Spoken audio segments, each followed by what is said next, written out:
오늘은 미리 준비했던 폭죽을 터뜨리듯이 글을 쓰는 방법, 그것을 이야기하겠습니다. 마당에 산난초의 향기가 자욱합니다. 늦은 겨울 내내 산난초가 꽃대를 밀어 올리더니 드디어 꽃을 터뜨린 것입니다. 매화나무도 이때껏 추위를 감내하면서 겨자씨만한 꽃망울들을 녹두알만하게 키우고 다시 그것을 콩알만하게 키웠다가 꽃송이를 터뜨렸다. 다음에 인용한 짧은 예문도 그 꽃나물처럼 쓴 것입니다. 글을 한 편 쓴다는 것은 내내 준비했던 응어리 같은 생각의 덩어리를 폭죽처럼 터뜨리는 것입니다. 그러니까 이른 봄에 피는 매화나무는 그냥 순간적으로 그렇게 지가 피고 싶으니까 피는 것이 아니고 가을 잎사귀가 떨어질 때 그 꽃망울을 준비해 놓습니다. 그 깨알보다 더 작게. 그래가지고 겨울 내내 준비했다가 자기가 필 때가 되면 점차 그것이 커 나와서 그것이 녹두알만 해졌다가 콩알만 해졌다가 벌어지는 거예요. 글쓰기도 마찬가지예요. 어떻게 그러면 준비했다가 터뜨릴 것인가? 제가 쓴 시 한 편을 읽어 보겠습니다. 뭘 준비했다가 어떻게 터뜨리는가를 한번 주의 깊게 살펴주시기 바랍니다. 사랑하는 그대여 보았습니까?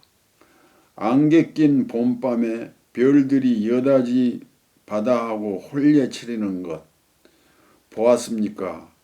한여름 보름달이 마녀로 둔감한 바다와 밤새도록 사랑하고 아침에 서쪽으로 가며 창백한 얼굴로 비틀거리는 것 보았습니까?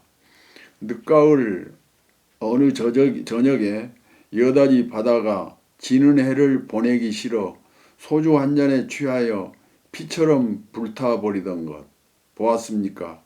달도 별도 없는 겨울밤 눈보라 속에서 여다지 바다가 혼자 외로워 울부짖으면서 몸부림치는 것 그대 알아채셨습니까? 여다지 바다의 몸짓이 사실은 제 마음을 늘 그렇게 표현해주고 있다는 것. 이 시에서 바다나 달이 그냥 무생물로서의 바다나 달이 아니고 사람처럼 취하기도 하고 슬퍼하기도 하고 그렇게 사랑하기도 하는 그런 몸짓을 가진 생각을 가진 것으로 묘사를 이렇게 해오다가 맨 나중에 보았습니까 이렇게 해오다가 맨 나중에는 알아채셨습니까? 그 달이나 바다의 그 몸짓이 사실은 내 마음을 표현해주고 있다는 것. 이것을 감추었다가 미리 처음부터 감춰놨다가 폭죽처럼 터뜨리는 것입니다. 이게 글쓰기의 비법이에요. 그러면 또 하나 어떤 것을 감추었다가 터뜨리는가 하는 것을 예문을 통해서 한번 보겠습니다. 지금부터 제가 이 얘기 하려고 한 것은 어린 시절에 우리 할아버지한테서 들은 이야기예요. 그래서 할아버지 이야기를 그대로 옮겨다가 내가 썼더니 이게 좋은 산문시가 됐습니다. 그러니까 우리 할아버지나 할머니들의 이야기들, 어머니나 아버지들에게서 들은 옛 이야기들이 그냥 허투루 들을 게 아니라 그 속에는 무진장한 민족적인 정서와 진리가 들어 있습니다. 그러니까 그걸 들을 때는 지금 기억 속에서 되살려내 가지고 시로 활용할 수 있습니다. 제가 한번 읽어보겠습니다. 이건 이야기입니다. 우리 할아버지에게 들은 이야기. 할아버지가 밤낚시를 하는데 이것은 우리 할아버지가 아니고 어떤 할아버지가 그랬다는 얘기예요. 그러니까 전기도 없고 옛적의 이야기예요. 할아버지가 밤배를 타고 혼자서 낚시를 갔다는 거예요. 할아버지가 밤낚시를 하는데 고기들이 정신없이 입질을 했다. 99마리째 잡아 올리고 나서 결리는 옆구리를 외틀고 후유하고 한숨을 쉬는데 배점 앞에서 도깨비가 히히 웃으며 말했다. 신나게 한바탕 잡아 올렸지. 깜짝 놀라 구러간을 보니 단 한 마리뿐이다. 할아버지가 잡은 고기를 구럭에 던져 넣으면 도깨비가 몰래 가져다가 낚시에 꿰어주고 던져 넣으면 또 가져다가 꿰어주곤 하기를 98번이나 한 것이다. 그걸 알아차린 할아버지가 너희놈 나한테 주고봐라 소리치며 주먹을 그르지고 덤비자 도깨비가 도망치며 말했다. 잠시나마 행복했지. 그렇지만 너무 화내지 마라. 한 마리나 99마리나 그것이니라. 여러분들은 글 공부를 많이 하셨기 때문에 이 이야기 속에 주제가 무엇인지 파악을 했으리라고 생각합니다. 무엇을 감추어 놨다가 맨 마지막에 터뜨리고 있는가 그것을 알아채셨을 겁니다. 그 주제라고 하는 것은 숨겨놓은 그림처럼 꼭 간직해 놨다가 맨 나중에 터뜨리는 거예요. 그것을 그 소설에서는 반전이라고 그럽니다. 꽁트에서 이렇게 어떤 이야기를 이끌어 가다가 뒤에서 업어치기 하듯이 탁 뒤집어 엎는 그것을 소설에서는 반전이라고 하고 시에서는 역설이라고 합니다. 시에서 역설이라고 하는데 이것은 그 아주 재미있는 표현이에요. 역설을 영어로 이야기하면 패러독스라고 그럽니다. 파라독스를 그 어원을 추적해 보면 파라하고 독사하고 나누어집니다. 그런데 이 파라란 말과 독사란 말은 어떤 뜻인가 하면 파라는 초월한다 혹은 뛰어넘는다.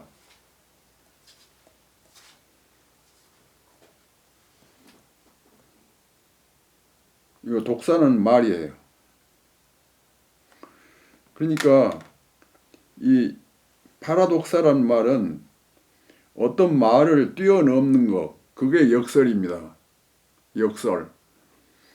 이것은 그 영어를 쓰는 사람들의 정사나 우리들이 쓰는 정사나 이렇게 비슷함을 말해줍니다.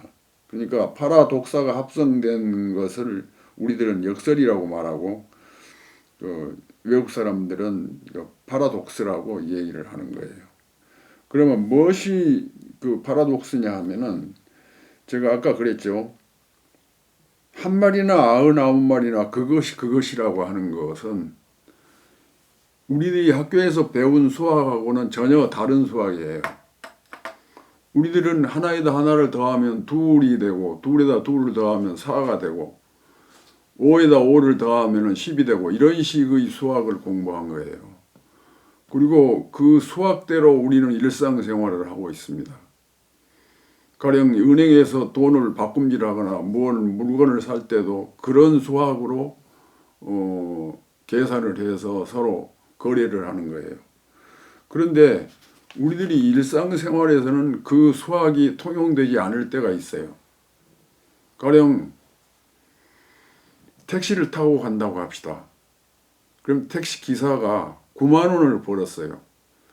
그 9만 원을 번 택시 기사가 나를 싣고 과속으로 달립니다.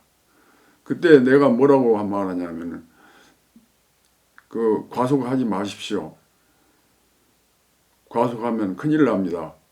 하나에다가 9을 더하면 10이 된다는 수학은 우리들이 학교에서 배웠는데 하나에다가 9을 더하면 0이 될 수도 있고 마이너스 10이 될 수도 있고 마이너스 1000이 될 수도 있습니다. 그러한 수학이 우리 일상생활에서 통용되는 뜻밖의 수학이 되는 거예요. 그 말은 무슨 말이냐 하면은 10,000원 더 벌려고 9만 원 벌었던 택시기사가 달려가다가 사고를 내면 100만 원이 손해 날 수도 있고 1000만 원이 손해 날 수도 있고 목숨이 달아날 수도 있다는 거고 하는 그 수학이 무서운 수학인 거예요.